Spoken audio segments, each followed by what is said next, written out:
as big of a name as Munetaka Murakami's projection was, I think we overestimated how big of a free agent market he was going to have.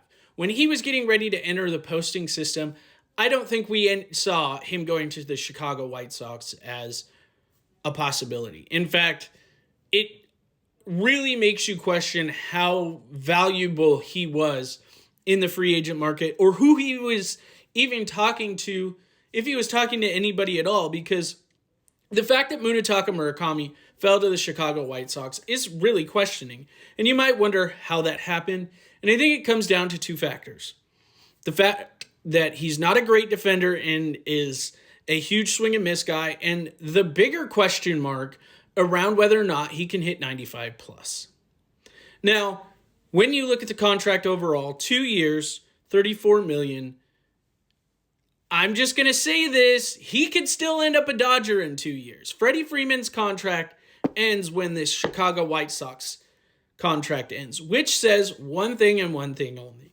If this contract goes really well when he is in Chicago, don't be surprised if he ends up in Dodger blue.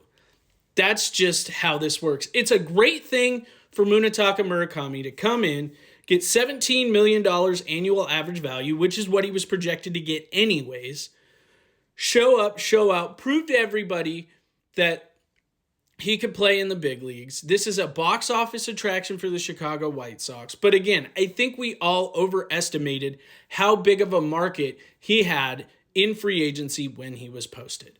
The fact that it took this long should show you that there was a lot of question marks surrounding Munetaka Murakami coming in to the 2025-26 free agency class. That is just my personal opinion on how all of this transpired. But Munetaka Murakami ending up in Chicago is still pretty mind-boggling when you think of the Chicago team that he ended up with.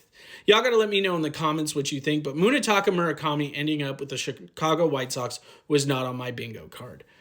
Y'all let me know in the comments what you think, and as always, if you want more daily baseball and sports content, you have got to follow for more. Also, make sure you like, comment, subscribe on the YouTube channel, as well as follow me on all social medias.